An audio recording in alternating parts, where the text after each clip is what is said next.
नमस्कार। मैं कमलेश कबीर आपका एक बार फिर स्वागत करता हूं इस नए एपिसोड में। आज के इस एपिसोड में हम बात करेंगे बी सुदर्शन रेड्डी की। एक नया नाम जो उपराष्ट्रपति पद के लिए इंडी गठबंधन के द्वारा सामने आया है। मल्लिकार्जुन खड़गे के घर पर लंबी एक मीटिंग हुई और उस लंबी मीटिंग के बाद में यह नाम जो है वो तय हुआ। अब इस नाम के तय होने से एक बात हम जरूर कह सकते हैं कि भले इंडी गठबंधन को जीत नहीं मिले, लेकिन मुकाबला जो है वो थोड़ा सा दिलचस्प जरूर कर दिया एक चर्चा के विषय के रूप में।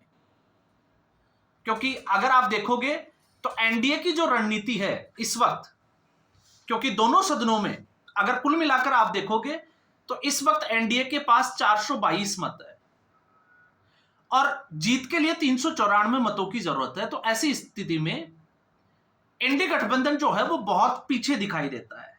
लेकिन कहीं ना कहीं क्षेत्रीय दलों की जो राजनीति है जो साउथ से जुड़ी हुई है, उसके लिए हम कह सकते हैं कि यह धर्म संकट का काम है। इसलिए मैंने कहा है कि मुकाबला जो है वो राजनीतिक गलियारों में बड़ा दिलचस्प हो गया है। अब क्योंकि एक तरफा अगर हम बात करें तो फिर वो जो है वो गलत हो जाती है। क्योंकि आपने देखा सीपी सुदर्शन,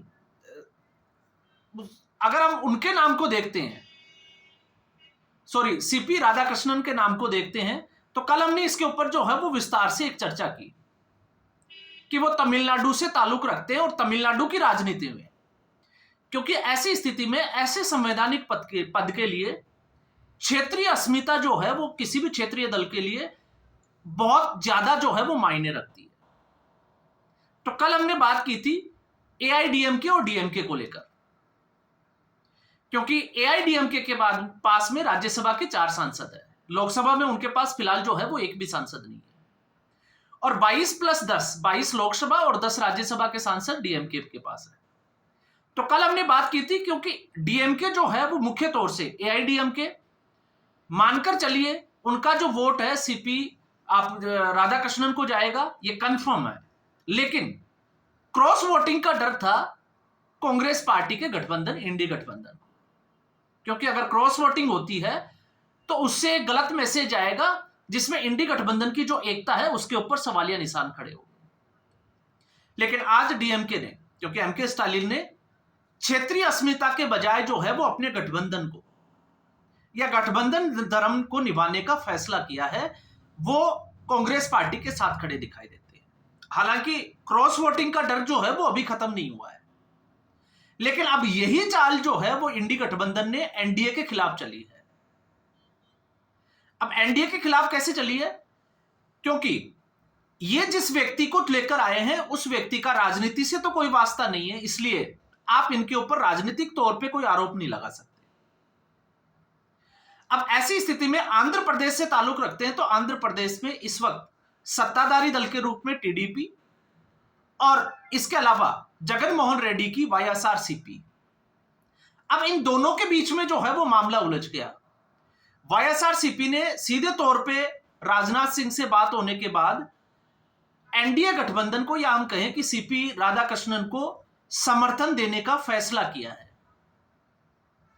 और टीडीपी चूंकि एनडीए गठबंधन का हिस्सा है, सत्ताधारी दल है, तो हम तय मानकर चल रहे थे कि ऐसी स्थिति में टीडीपी जो है वो एनडीए के साथ खड़ी दिखाई देगी। अब जो हम कल उस तरफ बात कर रहे थे एआईडीएमके डीएमके की, आज उसी तरह की चर्चा जो है वो इस तरफ भी है।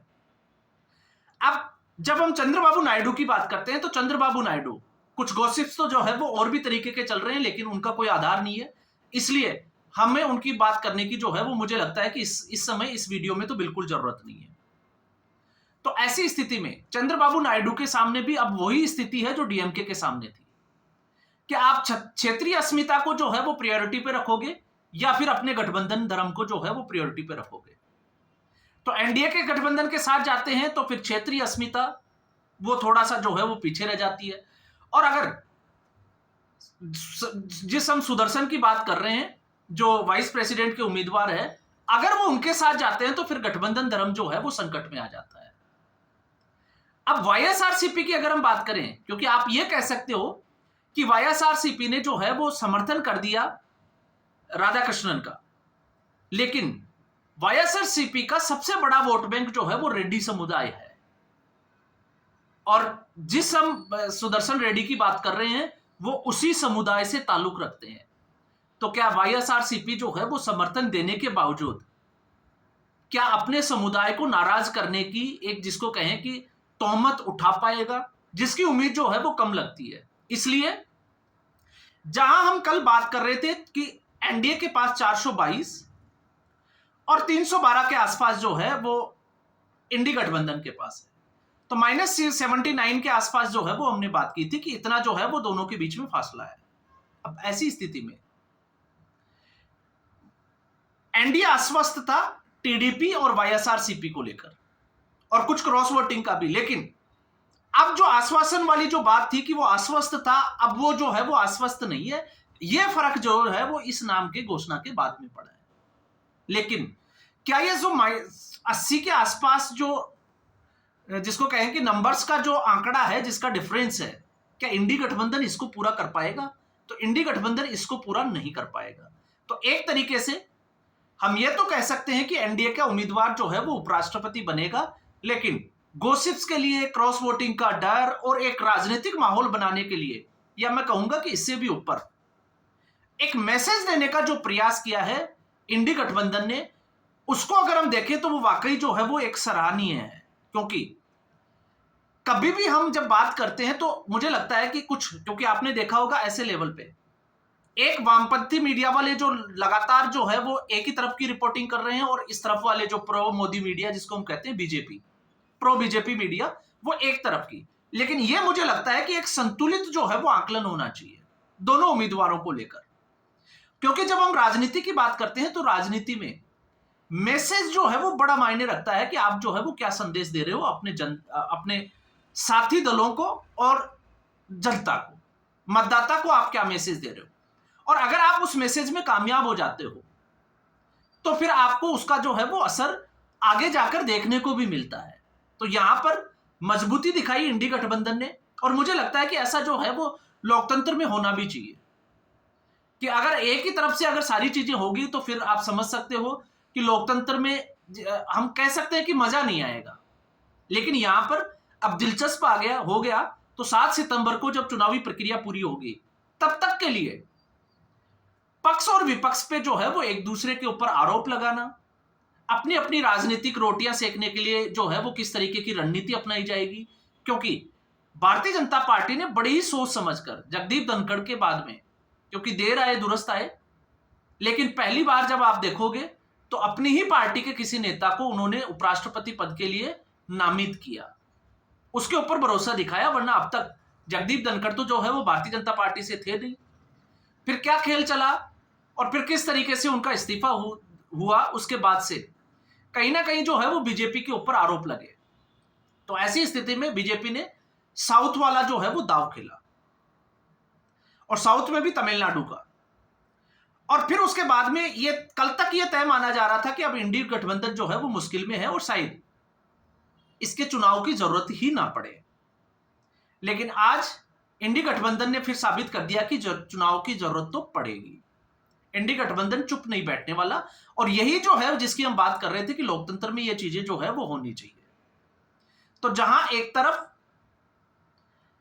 जिसको हम कहें कि साफ सुथरी छवि महाराष्ट्र में, क्योंकि संजय राउत शिवसेना का आपने बयान सुना होगा, जिस तरीके से सत्ता पक्ष को और विपक्ष को साथ में लेकर चलने की उनकी एक काबिलियत, इसके अलावा अलग अलग जगहों पे जो है वो राज्यपाल का पद, भारतीय जनता पार्टी से जुड़े हुए और आरएसएस के कार्यकर्ता, एक तरफ सीपी राधाकृष्णन, दूसरी तरफ सुदर्शन रेड्डी, जो राजनीतिक दल से या राजनीतिक पृष्ठभूमि से ना होकर न्यायिक पृष्ठभूमि से जो है वो अपना पूरा कैरियर देखते हैं। 1988 से 1990 तक वो सरकारी वकील के रूप में काम किया। उसके बाद में 1995 में पहली बार आंध्र प्रदेश उच्च न्यायालय में जज जो है वो बने। इसके बाद 2005 में सीजेआई बने, chief justice of Guwahati high court के बने, और फिर उसके बाद में 2007 में सुप्रीम कोर्ट के जज बने और 2011 में उनका रिटायरमेंट हुआ। 2013 में गोवा के लोकायुक्त बने। तो इस तरीके से अगर आप देखोगे तो कहीं ना कहीं जो सुदर्शन रेड्डी है उनकी भी साफ छवि जो है वो आपको देखने को मिलेगी। इसलिए मैंने कहा था कि अब जो है वो मुकाबला थोड़ा दिलचस्प हो गया है। हार और जीत वो आप देख सकते हो, क्योंकि यहां पर राधा कृष्णन की जीत जो है वो निश्चित है।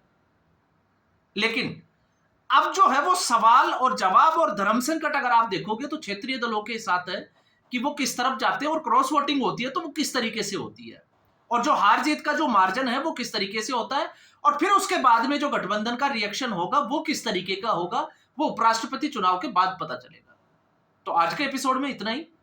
उम्मीद करूंगा वीडियो एपिसोड आपको पसंद आया होगा। वीडियो को लाइक करें, शेयर करें, चैनल जरूर सब्सक्राइब करें। धन्यवाद।